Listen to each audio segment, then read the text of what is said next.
श्री दत्त गुरूंच्या या प्रांगणामध्ये चालू असणारा हरिनाम सप्ताह, गुरुचरित्र पारायण कथा, गुरुचरित्र पारायण देखील चालू आहे। त्याचबरोबर गुरुचरित्र कथा येथे चालू आहे आणि ब्राह्मण देवतांच्या मंत्र उच्चाराने दत्त याग येथे चालू आहे। आणि या कथेसाठी आज साधू संतांची उपस्थिती आपल्याला लाभणार आहे। त्याचबरोबर कथेचा आजचा आपला 6वा दिवस आहे। 2 दिवस अजून आपल्याला या कथेचा आनंद घ्यायचा आहे। आजचा आणि उद्याचा दिवस या सप्ताहासाठी कुणी अन्नदान करते, कुणी सेवा करते, कुणी साफसफाई करते। ज्याच्या ज्याच्या परीने जी जी कामं पडतायत ती कामं सगळी सेवा भावार्थाने करतायत आणि सगळ्या एकत्र येऊन करतात। खूप आनंद वाटतो, कारण या दत्तगुरूंच्या प्रांगणामध्ये दत्तगुरूंच्या चरणाजवळ जो कोणी सेवा करेल त्याला कुठलीच काही कमतरता नसते, हे सद्गुरूंनी सांगितलेलं आहे। आणि गुरूंचा महिमा काय आहे हे गेले आपण 5 दिवसापासून ऐकतच आलेलो आहोत। तरीही आपण आज गुरूंचा महिमा श्रवण करणार आहोत। त्याचबरोबर औदुंबराचा महिमा आपण श्रवण करणार आहोत। आज या कथेसाठी प्रथमतः उपस्थित आहे लखनगिरीजी महाराज यांचं टाळ्यांच्या गजरात आपण स्वागत करायचं आहे। सगळेच वादक गायक येथे उपस्थित आहे, त्यांचंही टाळ्यांच्या गजरात स्वागत करायचं आहे। आज जरी कथा लेट सुरू झाली तरी लवकर संपवणार आहे। बघा गुरूंचा महिमा काय असतो, गुरु जीवनामध्ये एक स्थान काय असतं। गुरूंचं महत्व खूप असतं जीवनामध्ये आणि गुरूंचा आशीर्वाद हा सदैव आपल्या पाठीशी असतो। परंतु ज्याला कळेल त्यालाच कळेल।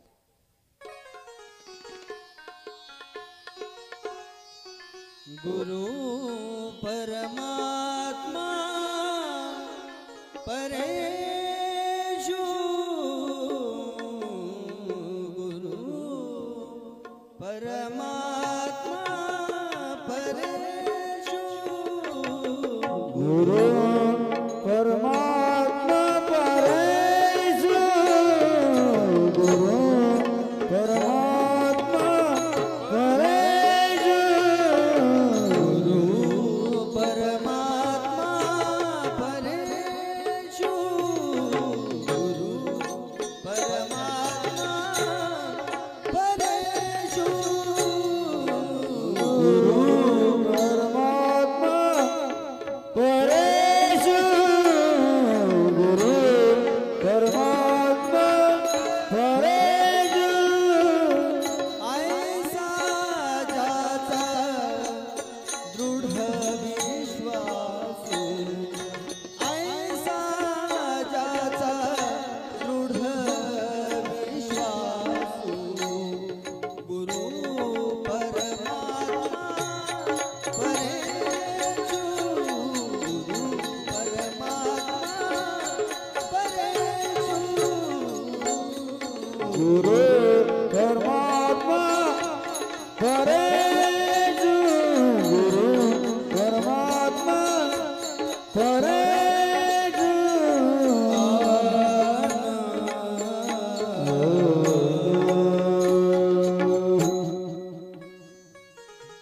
गुरु हा आपला परमात्मा आहे, परमेश्वर आहे।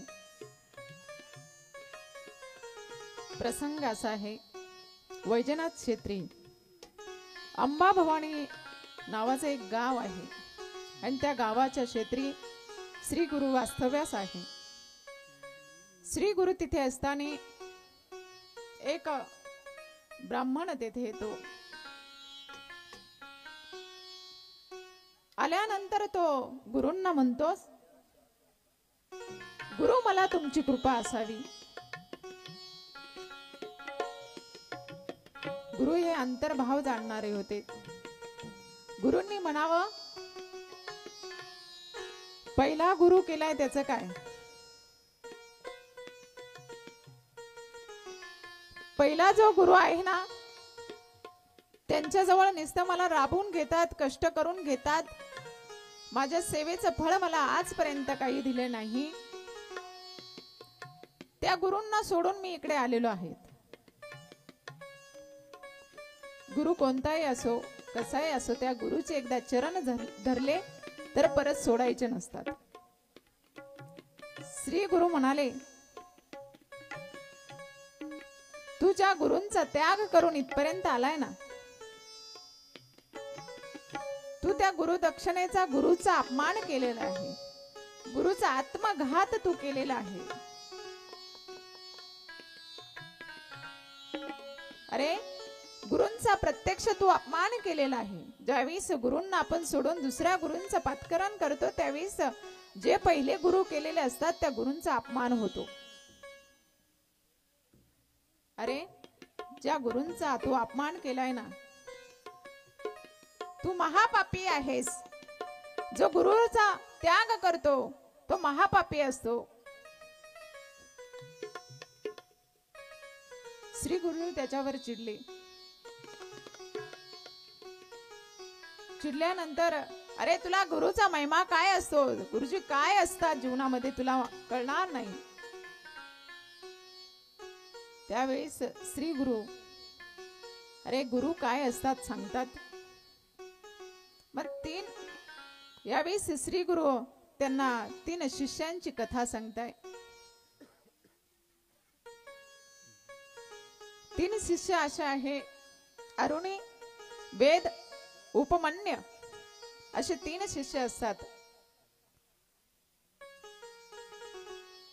द्वापार युग संपल्यानंतर कलियुग सुरू होतो.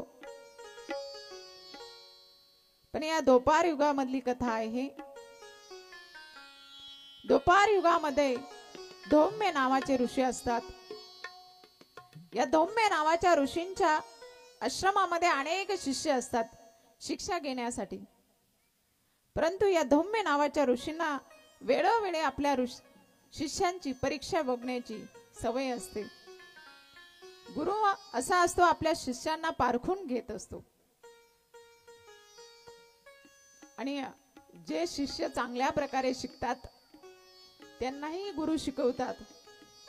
पण जो शिष्य मागे असेल, अडाणी असेल, त्याला समजत नसेल, उमजत नसेल काही, त्याही शिष्यांना पुढे आणण्याचं काम गुरु करत असतात.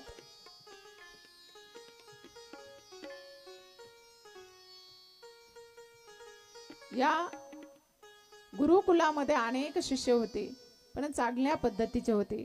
पण हे 3 शिष्य असे होते, अरुणी, वेद आणि उपमन्य, थोडे मंद अवस्थेत असणारे, परंतु गुरूंवर निष्ठा होती. अरुणी असा होता, गुरुनी एक दिवस परीक्षा घेण्याचं ठरवलं. या अरुणीला गुरुंनी सांगितलं, अरे आपलं शेत जे आहे ना, या शेताला पाणी द्यायचं आहे. पाणी देण्यासाठी जायचं आहे.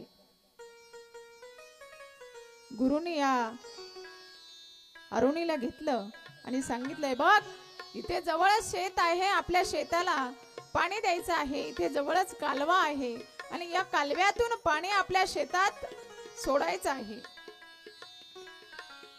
गुरुने आदेश केला, या धौम्य ऋषीने आदेश केला आणि निघून गेले. हा अरुणी शेताला पाणी देण्याचा प्रयत्न करतोय, शेताकडे पाणी वळवण्याचा प्रयत्न करतोय.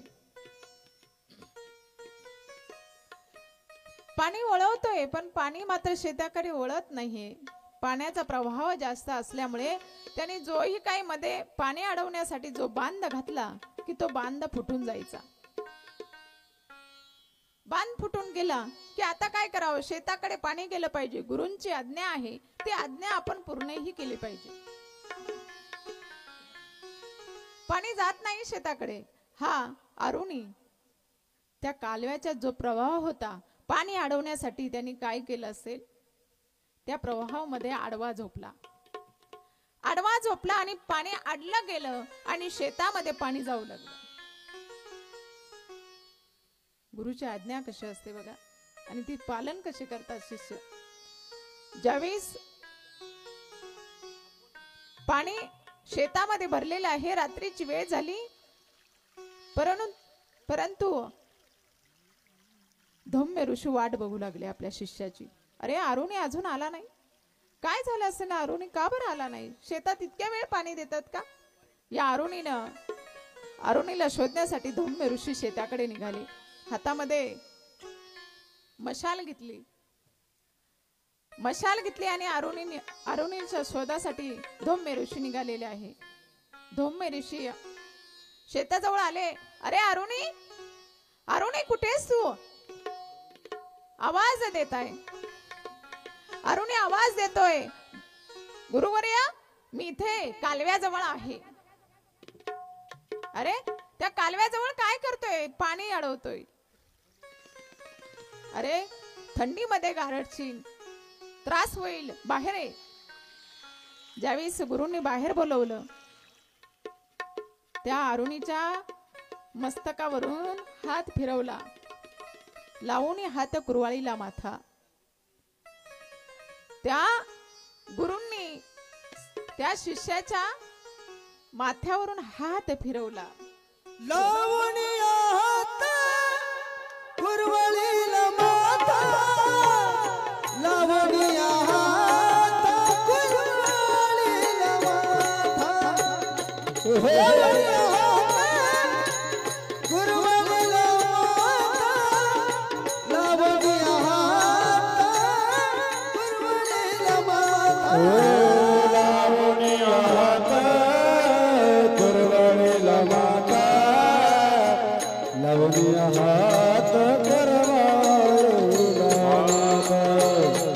लवणीया हात कुरवाळीला माथा, लवणीया हात कुरवाळीला माथा.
या गुरुने या अरुणीच्या मस्तकावरती हात ठेवलेला आहे. ज्यावेळेस गुरुची कृपा होते, या अरुणीला सगळी विद्या प्राप्त होते. पुढे गुरुजी धम्य ऋषी जो वेद असतो त्याची परीक्षा घेतात. याला शेतामध्ये साळीचं राखण करण्यासाठी पाठवतात आणि सांगतात या साळी परिपक्व झाल्या की कापून आणायच्या आणि पूर्ण निर्मळ करून तू घरी आणायच्या. हे सांगितल्यानंतर हा वेद सुद्धा शेताचं राखण करतो. साळीचं पीक तयार झाल्यानंतर तो काढतो, कुटतो आणि तयार करतो. आणि तयार केल्यानंतर इतकं धान्य ते तयार होतं. धान्य तयार झाल्यानंतर तो बघा त्या गाड्यावरती तो धान्य भरतो आणि त्याला पुढे रेडा झुकतो. रेडा झुपल्यानंतर रेडा ज्यावेळेस या गाडा ओढतोय, परंतु त्या रेड्याला सुद्धा फास लागला. फास लागला, तो रेडा चाले ना आणि जागचाही हले ना. या वेदना काय केलं, रेड्याला सोडून दिलं आणि स्वतः त्या गाडा ओढण्यासाठी गाडा ओढू लागला. साळीनं भरलेला तो गाडा तो ओढू लागला. आणि गाडा ओढत असताना बघा या धौम्य ऋषींनी बघितलं, किती माझे शिष्य माझी निष्ठावंत भक्ती करतात. जो शब्द मी टाकला तो पूर्णत्वाला नेण्याचं काम माझे शिष्य करतात. गुरुने त्या वेदाला सुद्धा अनुग्रह दिला आणि त्याला सुद्धा सर्व गुण संपन्न त्या वेदाला बनवलं. पुढे पुढे गुरुजी परीक्षा घेताय, उपमन्याची परीक्षा घेताय. या उपमन्य नावाच्या शिष्याची परीक्षा घेत असताना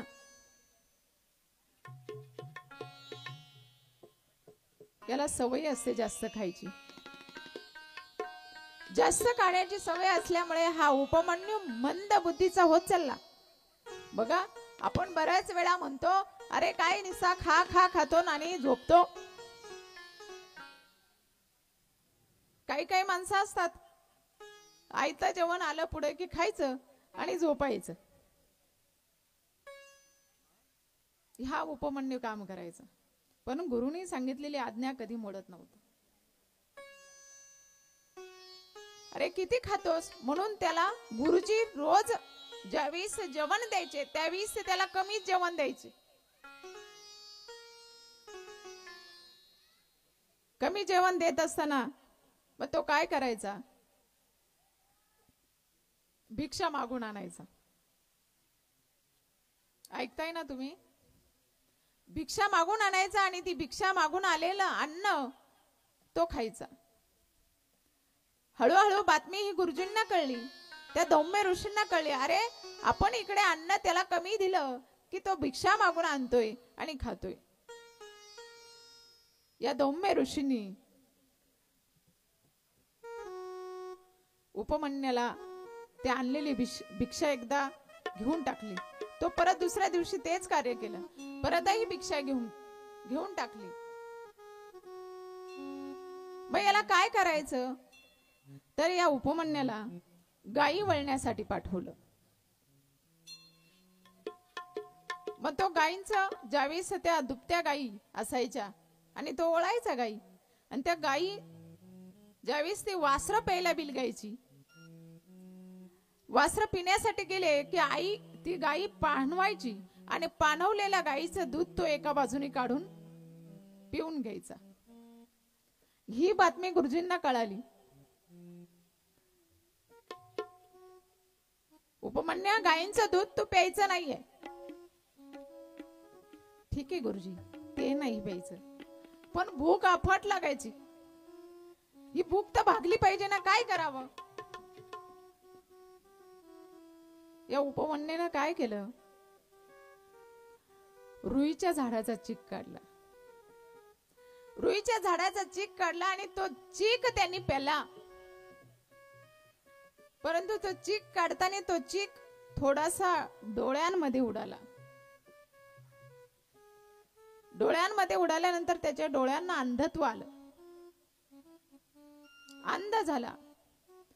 परंतु गुरु वळतोय तो अंध झाला. आणि गाया, त्याला वाटलं गाया हाकलीत हाकलीत आपल्या आश्रमाकडे न्यावं. झालं असं, एक खड्डा होता तिथे, त्या खड्ड्यामध्ये तो उपमन्यू पडला. आणि पडल्यानंतर तो वाट बघतोय, आता कुणी तर काही काढा येणार नाही, आता जंगलाच्या दिशेत आहे. परंतु त्याला चिंता वाटू लागली, आपण खड्ड्यात पडलोय, पण आपल्याला गुरूंनी आज्ञा दिलेली आहे की गुरु वळायची. आणि ती गुरं जर इकडे तिकडे गेली तर काय करायचं? तो खड्ड्यात पडलाय, त्याचं त्याला काहीच नाही. परंतु गुरं इकडे इकडे गेली तर काय करायचं? गुरूंची आज्ञा मोडली जाईल. म्हणून तो उपमन्यू आवाज देऊ लागला. पर उपमन्यू घरी काय येईना?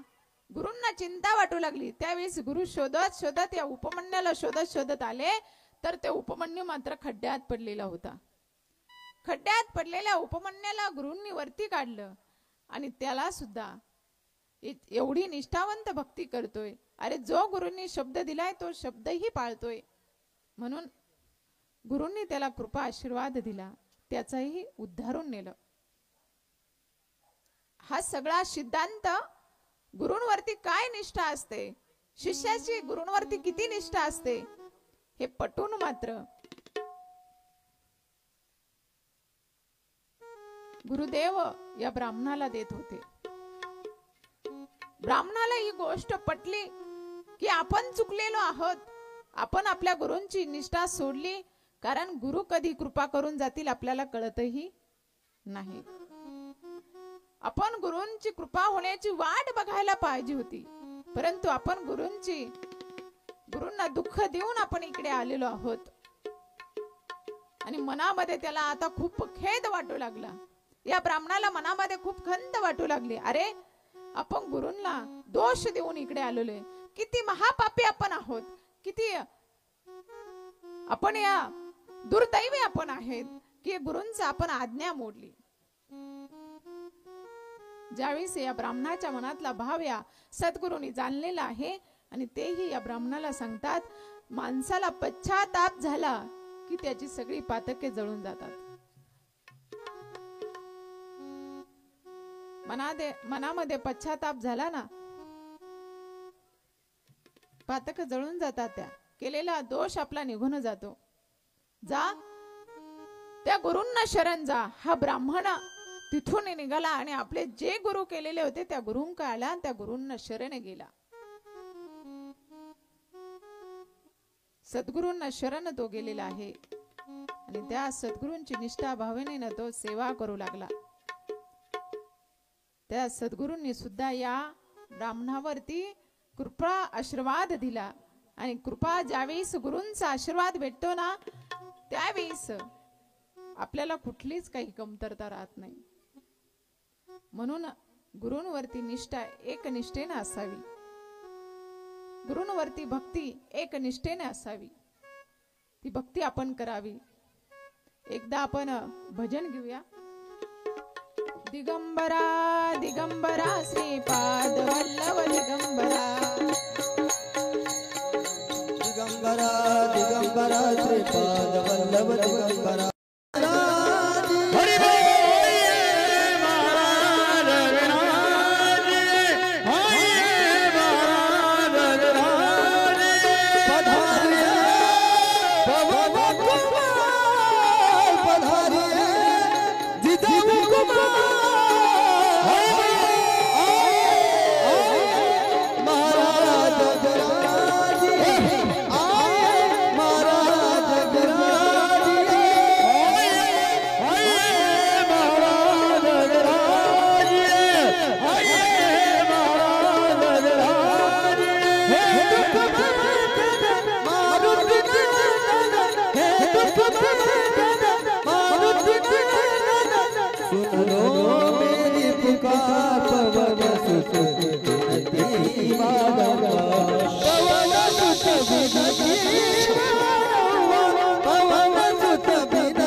पुढे सिद्ध नामधारकाला औदुंबराचा महिमा सांगताय. औदुंबराचा महिमा सांगत असताना बघा, या औदुंबर वृक्षाचं महत्व खूप आहे.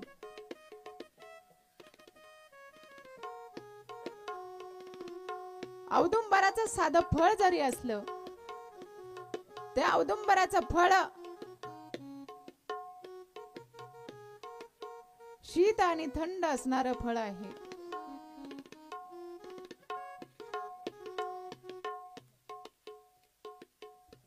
ज्यावेळेस हिरण्यकश्यपूचा वध करताना भगवान नरसिंहन त्या हिरण्यकश्यपूचं पोट फाडलं होतं, त्यावेळेस असंख्य त्रास त्यांच्या बोटांना झाला होता. त्या नखांना मध्ये आग आग होत होती. कारण ह्या हिरण्यकश्यपूच्या पोटामध्ये विष होतं. विष कोणतं होतं? वाईट विचारांचं विष होतं. आणि ते विष ज्यावेळेस भगवंताने पोट फाडलेलं आहे, भगवंताच्या बोटांचा आग होत होती. आणि ती झालेली आग शांत करण्यासाठी औदुंबराच्या वृक्षाचं जे फळ असतं, त्या फळामध्ये बोट टोचली गेली आणि त्यावेळेस त्या नखांचा दाह शांत झाला.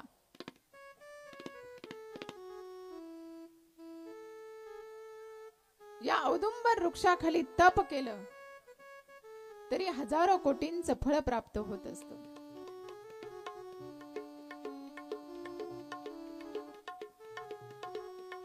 अवधूत चिंतन श्री गुरुदेव दत्त दत्त. आज या ठिकाणी आपल्या कथेसाठी आदरणीय असणारे परमपूज्य जनेश्वर नंदगिरी बाबाजी इथे उपस्थित आहे. सगळ्यांनी त्यांचं टाळ्यांच्या गजरात स्वागत करायचं आहे. त्याचबरोबर आदरणीय बालक नंदगिरीजी बाबाजी इथे उपस्थित आहे, त्यांचंही स्वागत करायचं आहे. लखम बाबांचं आपण स्वागत केलेलं आहे, तरी पण डबल टाळ्यांच्या गजरात स्वागत करायचं आहे. आणि अनाथांचे नाथ परमपूज्य वासुदेव नंदगिरी बाबाजी येथे उपस्थित आहे, त्यांचंही टाळ्यांच्या गजरात स्वागत. साई नंदगिरी बाबाजी आहे, त्या दुसरे बाबाजी येथे उपस्थित आहे, त्यांचंही स्वागत. या औदुंबर क्षेत्राचा महिमा आपण बघणार आहोत. तत्पुरती झाकी तयार असेल त्यांनी इकडे यायचं आहे, गुरुवर्यांनी इकडे यायचं आहे. जब मेरे राम जी का आवन होगा, सबर के कुटिया का पावन होगा। जब मेरे राम जी का आवन होगा, सबर के कुटिया का पावन होगा। जब मेरे राम जी का आवन होगा, सबर के कुटिया का पावन होगा। जब मेरे राम जी का आवन होगा, सबर के कुटिया का पावन होगा।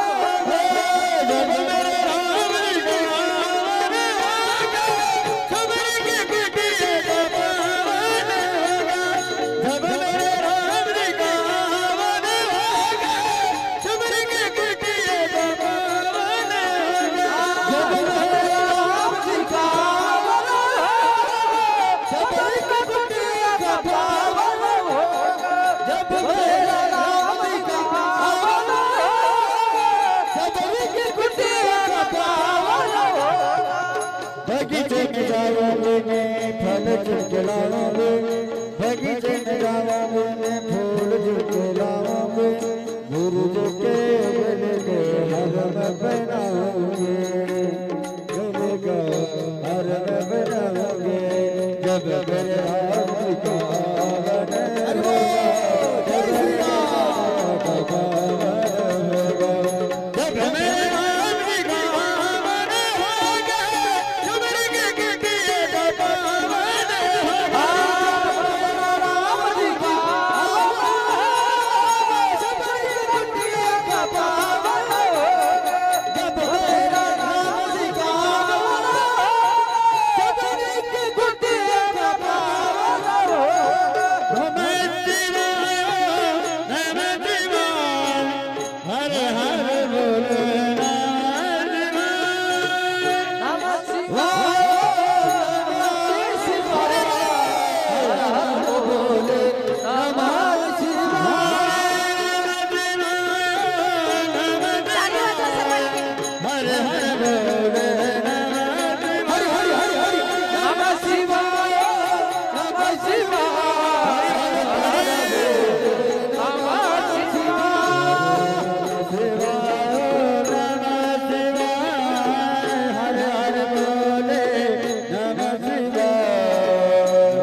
थांबा, मागे तिकडे थांबा. बघा, अमरेश्वर नावाचं तीर्थ या महादेवाच्या स्थान तिथे आहे. संगम नावाचं तीर्थ तिथे आहे. पंचगंगा तिथे वाहत आहे.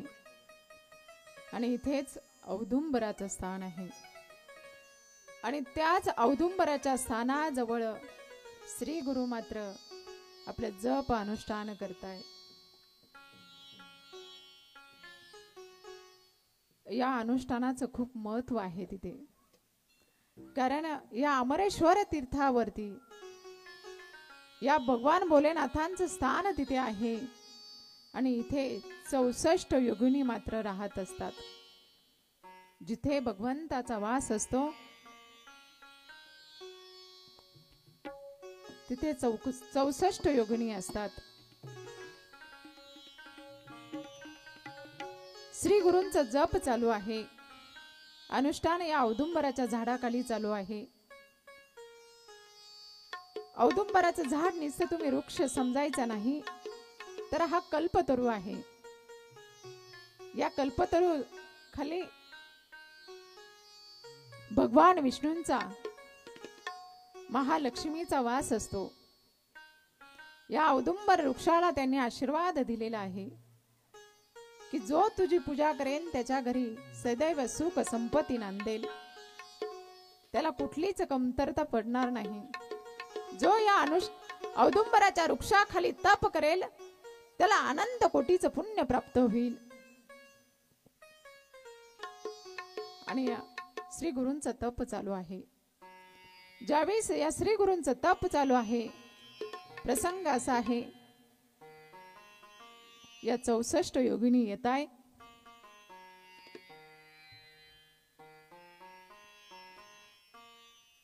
त्या भगवंताच्या दर्शनासाठी येत आहे. दिगंबरा दिगंबरा श्रीपाद वल्लभ दिगंबरा, दिगंबरा श्रीपाद वल्लभ दिगंबरा, श्रीपाद वल्लभ दिगंबरा,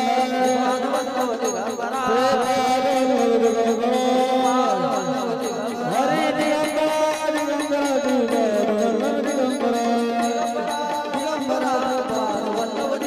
हरे दिगंबरा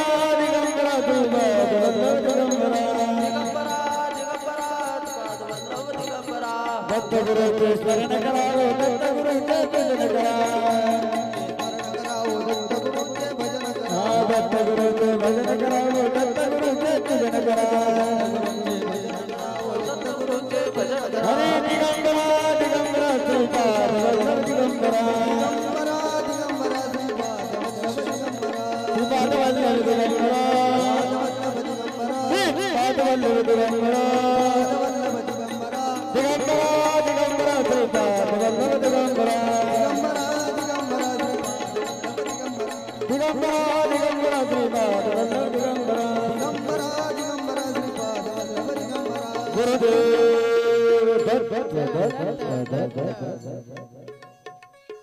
या पंचगंगा येथे उपस्थित होतात. 64 योगिनी म्हणून ओळखल्या जातात. या पंचगंगा रोज श्री गुरूंचं दर्शन घेण्यासाठी येतात.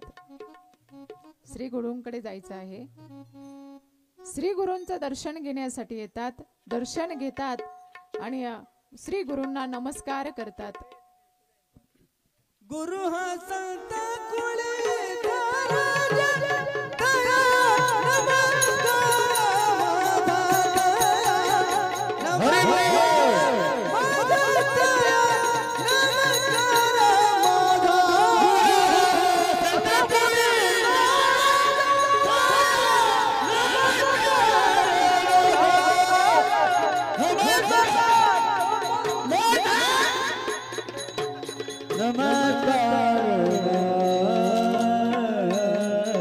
श्री गुरूंचं दर्शन या पंचगंगा घेतात.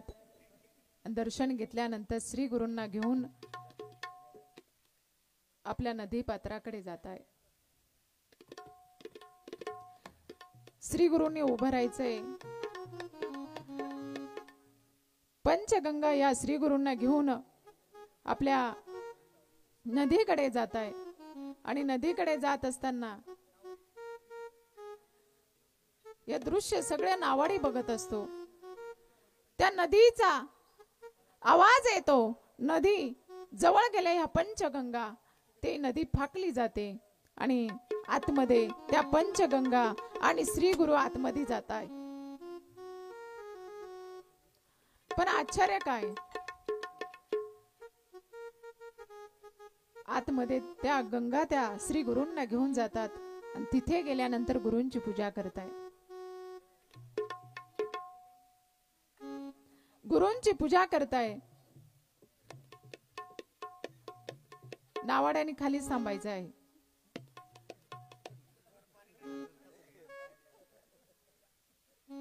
या पंचगंगा गुरूंची पूजा करताय. कुठे? त्यांच्या क्षेत्रात नेल्यानंतर गुरूंची पूजा करताय. भक्तिभावाने गुरूंची पूजा करताय. परत गुरु पूजा झाल्यानंतर आपल्या परत औदुंबर या वृक्षाखाली येऊन बसताय.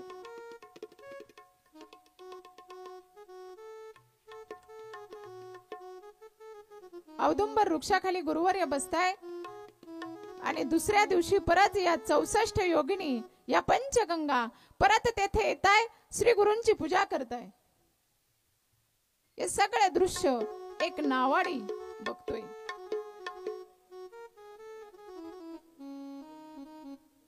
नावाडी बघतोय.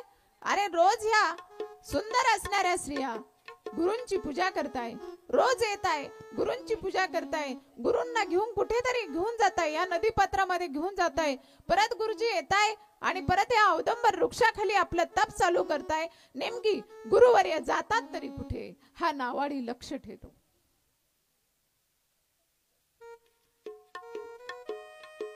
नावाडी लक्ष ठेवतो कुठे जातात गुरु. परत आज ह्या पंचगंगा गुरूंचं पूजन करताय, या सद्गुरूंचं पूजन करताय आणि पुन्हा नदी पात्राकडे गुरुवर्यांना घेऊन जाताय.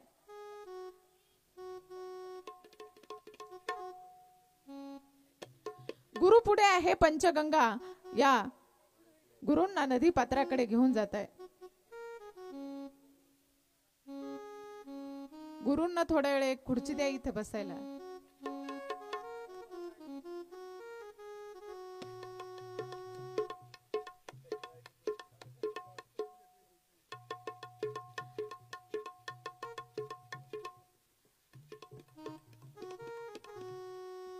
इथे ठेवा.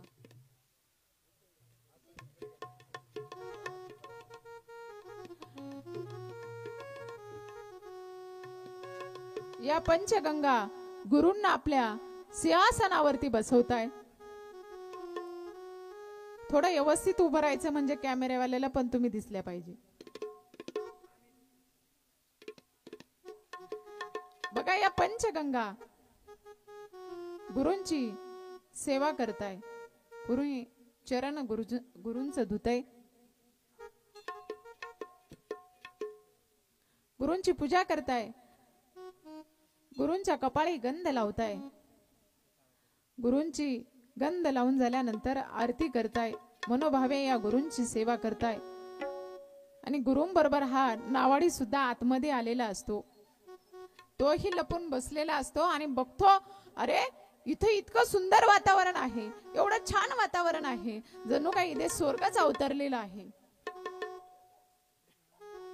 या स्वर्गामध्ये गुरूंची एवढी सुंदर पूजा चालू आहे.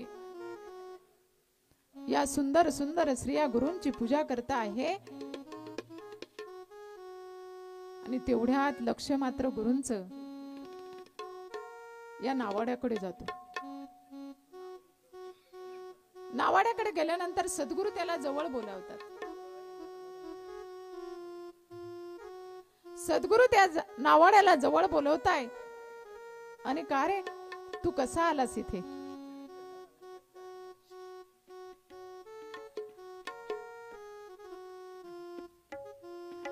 तू कसा आलास इथे. त्यावेळेस गुरुनी नावाड्याने म्हणावं, अहो गुरुवर्य तुम्ही, मी रोज बघतोय की तुमच्या त्या औदुंबर वृक्षाखाली या महिला येतात, या स्त्रिया येतात, तुमची पूजा करतात आणि तुम्हाला या नदी पात्रामध्ये घेऊन येत आहे आणि आल्यानंतर तुमची एवढी पूजा करताय, का घेऊन येत आहे, मला हेच बघायचं होतं, म्हणून मी तुमच्या मागे आलो.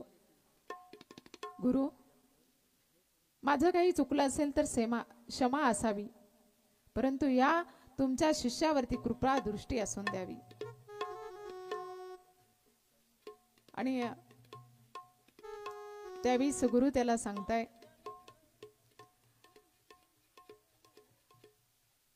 तुला कुठलाच कमी पडणार नाही, तुझ्या घरी सुख समृद्धी नांदेल, सदैव लक्ष्मीचा वास तुझ्या इथे असेल. गुरुची कृपा होते ना, तेव्हा काहीच कमी पडत नाही. आणि परंतु तुला एक सांगतोय, तू इथे आला आहेस, पण हे इथेच विसरून जा. बाहेर गेल्यानंतर हे या तीर्थाच्या आतमध्ये मी आलो होतो हे सांगू मात्र कोणाला नकोस. गुरुने शब्द दिला आणि त्याही शिष्याने शब्द पाळण्यास सुरुवात केली. या पंचगंगा गुरूंची पूजा करताय आणि गुरूंची पूजा झाल्यानंतर गुरु परत आपल्या स्थानावरती येण्यासाठी निघताय. गुरु आपल्या स्थानावरती येत आहे, औदुंबरच्या वृक्षाखाली येऊन परत विराजमान होत आहे आणि आपलं जप अनुष्ठान करताय. तुम्ही खाली बसून घ्या थोड्या वेळ.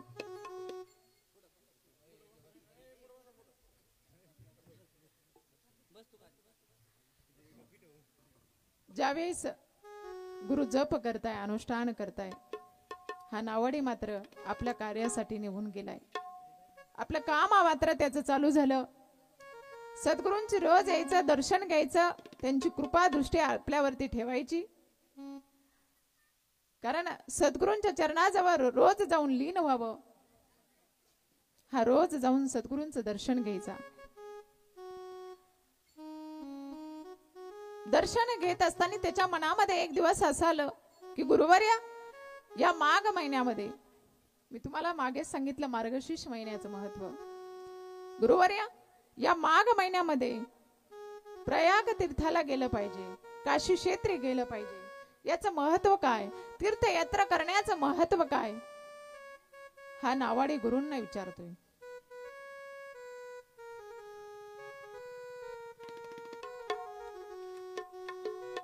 अरे, प्रयाग तीर्थाचं महत्व काय, या पंचगंगांचा संगम इथे आहे ना, हेच प्रयाग तीर्थ आहे. दक्षिण काशी म्हणून अमरेश्वर हे तीर्थ म्हणजेच दक्षिण काशी आहे. हो गुरु,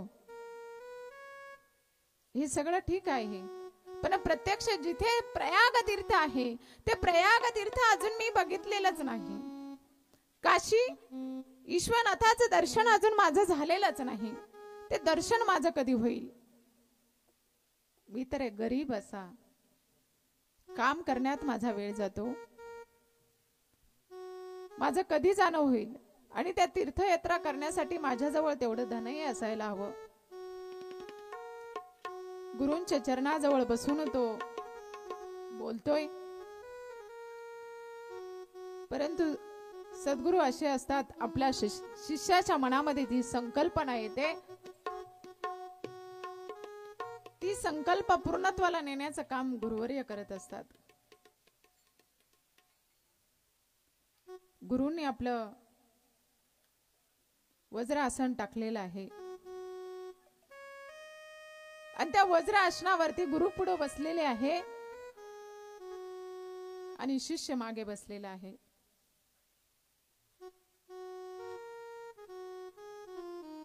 आणि तीर्थयात्रेसाठी निघताय. ज्यावेळेस हा सकाळीच गुरूंचं दर्शन घेण्यासाठी आलेला असतो, त्यावेळेस गुरूंजवळ असा शब्द टाकताच गुरूंनी तो पूर्णत्वास न्यावा. गुरूंनी म्हणावं, बसले माग त्या गुरु आणि शिष्य मागे बस, एका गुरु पुढे बसले, शिष्य मागे बसलेले आहे.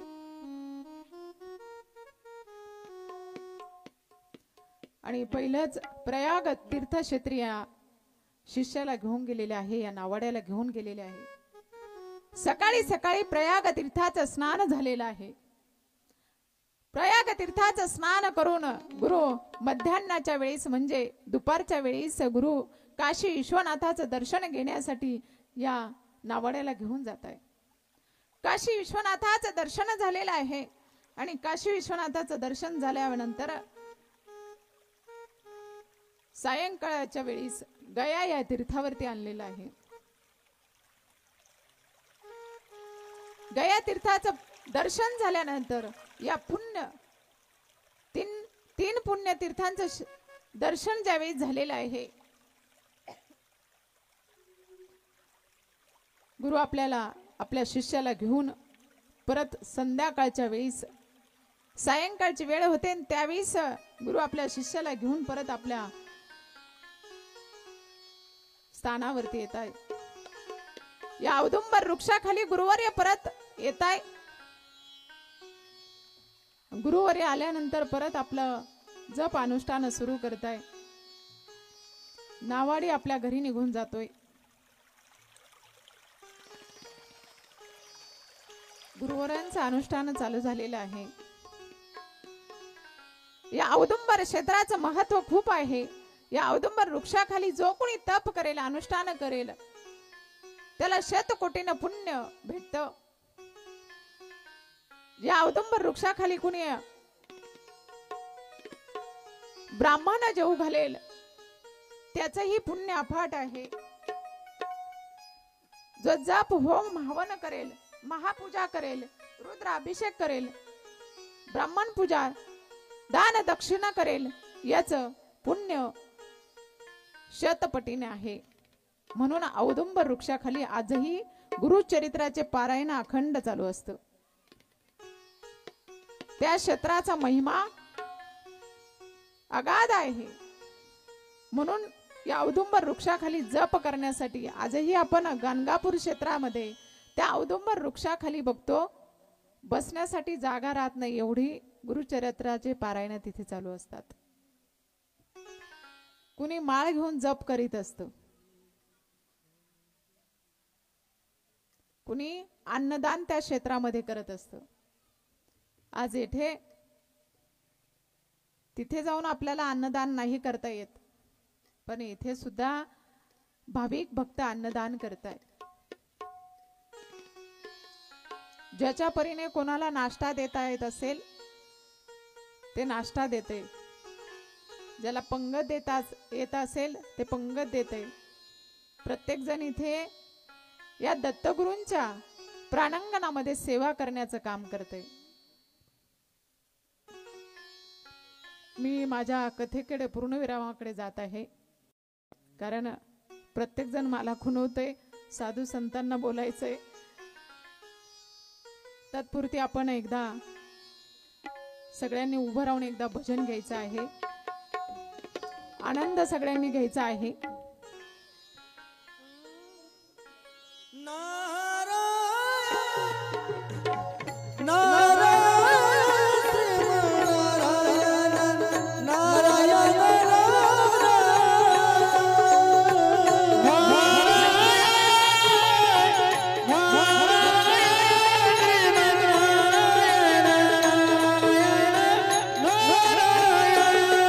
हरी नारायण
नारायण श्रीमन्नारायण नारायण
हे बघा, जास्त खाऊन आले का भुका लागल्या तेच काही कळाना. एवढे गायक वादक जीव काढू काढू तुमच्यासाठी गातात, कुणी जीव काढू काढू वाजवतय, पण तुम्हाला त्याचा आनंद घेता येत नाही. माझा सुद्धा घसा बसलाय बोलून बोलून, पण तुम्ही आनंद घेत नाही. बघा, तरुण मित्रमंडळ कुठे असेल त्यांनी सगळ्यांनी पुढे यायचे. तरुण मित्रमंडळ इरिगेशन कॉलनीतलं हे पुढे येतच नाही, कथेसाठी हजर होतच नाही. राजमुद्रा ग्रुप पुढे यायचे आणि एकदाच सगळ्यांनी उभं राहायचे आणि एक गवळण होईल, सगळ्यांनी आनंद घ्यायचा त्याच्यात. सगळ्यांनी, डॉक्टर साहेब वैजापूरवरून आले त्यांनी सुद्धा आनंद घ्यायचा. चला. असं कसं देवाचं देव टेकेरा देव एका पायाने लंगडा. असं कसं देवाचं देव टेकेरा देव एका पायाने लंगडा. असं कसं देवाचा देव टेकेरा देव एका पायाने लंगडा. हरी असं कसं देवाचा देव टेकेरा देव एका पायाने लंगडा. हरी बोल. असं कसं देवाचा देव टेकेरा देव एका पायाने लंगडा. असं देवाचा देव टेकेरा देव एका पायाने लंगडा. असं देवाचा देव टेकेरा देव एका पायाने लंगडा. असं देवाचा देव टेकेरा देव एका पायाने लंगडा. एका पायाने लंगडा. हरी एका पायाने लंगडा. एका पायाने लंगडा. हरी एका पायाने लंगडा. आणि आजडलो देवाचा देव टेकेरा देव एका पायाने लंगडा. असं कसं देवाचा देव टेकेरा देव एका पायाने लंगडा. असं कसं देवाचा देव टेकेरा देव एका पायाने लंगडा. हरी असं कसं देवाचा देव टेकेरा देव एका पायाने लंगडा. हे गवळघरी जातो दही दूध खातो. गवळघरी जातो दही दूध खातो. हरी गवळघरी जातो दही दूध खातो. करी दह्या दुधाचा रगडा. करी दह्या दुधाचा रगडा. आणि असं कसं देवाचा देव टेकेरा देव एका पायाने लंगडा. असं कसं देवाचा देव टेकेरा देव एका पायाने लंगडा. असं कसं देवाचा देव टेकेरा देव एका पायाने लंगडा. असं कसं देवाचा देव टेकेरा देव एका पायाने लंगडा. हरी वाळवंटी जातो कीर्तन करी. वाळवंटी जातो कीर्तन करी. वाळवंटी जातो कीर्तन करी. वाळवंटी जातो कीर्तन करी. करी साधू संतांशी झगडा. करी साधू संतांशी झगडा. असं कसं देवाचा देव टेकेरा देव एका पायाने लंगडा. असं कसं देवाचा देव टेकेरा देव एका पायाने लंगडा.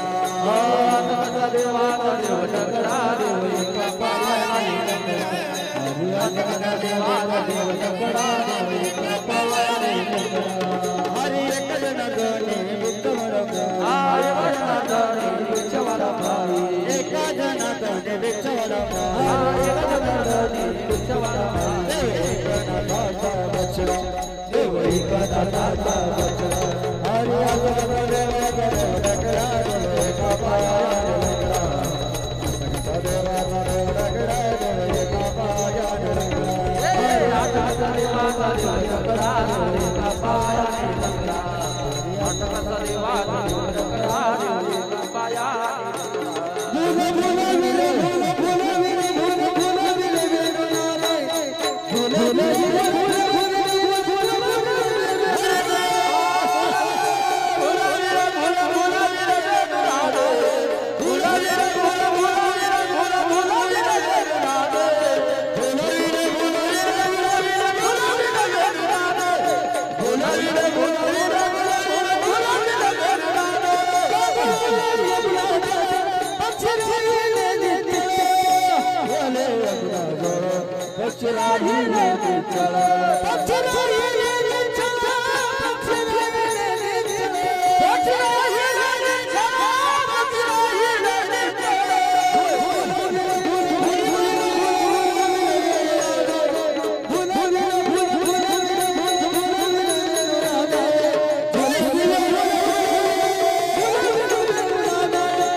बघा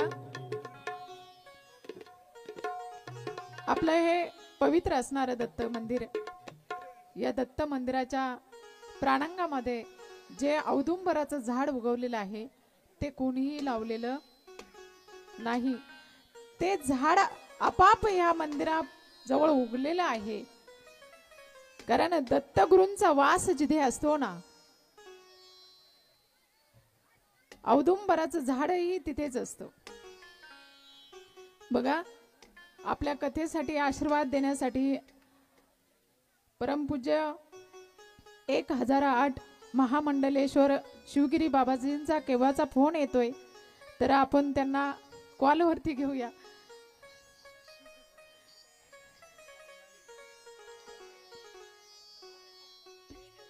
जय जनार्दन. बोला बाबाजी. नर्मदे हार. आता आम्ही इथं समुद्राच्या तटावरती आलेलो आहोत नर्मदा परिक्रमा करताना. हो. आणि आपण गुरुचरित्र या अगदी सुंदर अशा महान ग्रंथावरती सत्संग प्रवचन करत आहात. विशेषतः दत्त जयंती आहे, या निमित्तानं पारायण, अन्नदान आणि विशेष सर्व अतिशय आदरणीय अशी वंदनीय अशी ही व्यासपीठावरची सेवा पाहून आम्ही सर्वजण अगदी आनंदी झालो आहोत. कारण गुरुचरित्रावरती बोलणं एवढं सोपं नाही आणि त्याचं चिंतन आपण करत आहात. विशेष भाविक भक्तगण सर्व अतिशय श्रवण करत आहात, त्याबद्दल सर्व भाविक भक्तांना आणि आमच्या कथाकार हरिभक्तपरायण संगीताताई अतिशय सुंदर कथा करताय, त्याबद्दल आम्ही टाळ्याच्या गजरात स्वागत करतो आहोत. खूप आनंद झाला आम्हाला आणि सर्व भाविक भक्तगण अगदी मोठ्या उत्साहाने या कथेमध्ये श्रवण करत आहे. ही कथा खूप सुंदर आहे. एक एक ओवी आणि एक एक ग्रंथातले हे फार चिंतनीय आहे. आपण ते एक एक शब्द ऐकल्यानंतर आपलं कल्याण होणार, निश्चित आपल्याला त्याची फलश्रुती मिळणार, यात कुठल्याही प्रकारचं हे नाही. म्हणून अगदी ही कथा झाल्यानंतर अजूनही त्यांनी बाकीच्या कथा सुद्धा करायला पाहिजे. खूप छान वाटलं. आमचे आदरणीय वंदनीय आमचे गुरुबंधू, ज्येष्ठ गुरुबंधू आमचे बाबाजी बहुरूपी बाबा आणि अगदी वृद्ध आश्रम एवढं, आणखीन अनाथ आश्रम, सर्व सेवा एवढी मोठी करतात. आमचे पहिल्यांदा खूप खूप आमचे बहुरूपी बाबांचं मनपूर्वक स्वागत. कारण अनाथांचे मायबाप ते आहे. विशेषतः सरांचं बी आणि सर्व भाविकांचं ज्याने आयोजन केलं, आयोजकांना खूप धन्यवाद या तुम्ही ही कथा आयोजित केली, त्याबद्दल मनपूर्वक स्वागत. जय जनार्दन. जय जनार्दन. नमो नारायण बाबा. बाबा नमो नारायण. बाबाजी, तुम्ही आपल्या लेकराला आशीर्वाद दिल्याबद्दल आज बाबाजींच्या पुण्यतिथी निमित्त या ठिकाणी आलेले महंत ज्ञानेश्वर नंदगिरीजी महाराज, महंत लखनगिरी बाबा, महंत तुमचे ठाणापती बालगिरी बाबा, त्यानंतर साई बाबा, त्यानंतर आडबगीनाथ बाबा, असे संतांनी या ठिकाणी हाजरी लावली. आज गुरु बाबाजींच्या पुण्यतिथी निमित्त तुमच्या मुखातून आमच्या कानावरती वाणी पडली. आम्ही तर थकल्यामुळे काही तुम्हाला समुद्राच्या किनाऱ्याला भेटायला आलो नाही, पण तिथून तुम्ही सागराशी मिळता गंगादळ झाले पवित्र तायाचे मन निर्मळ, आयशी संताची कृपा जाणे आणि मस्तक तायाच्या त्यांनी वंदित असे. तुमचा अखंड आशीर्वाद माझ्या धर्मकंडावर राहू. निष्काम जनता जनार्दन वारकरी भागवत संप्रदायाच्या वतीने त्यांचं कार्य अखंड तुमच्या आशीर्वादाने चालू. धन्यवाद देतो. ज्ञानेश्वर बाबा तुम्हाला नमस्कार करतो. ओम नमो नारायण. ओम नमो नारायण. माँ नर्मदा आपली यात्रा सफल बनव.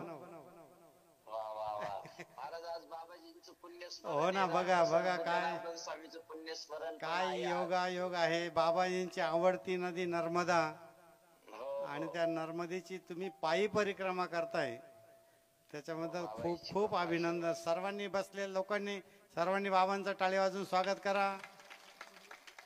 वा वा वा वा. नर्मदे हार. नर्मदे हार.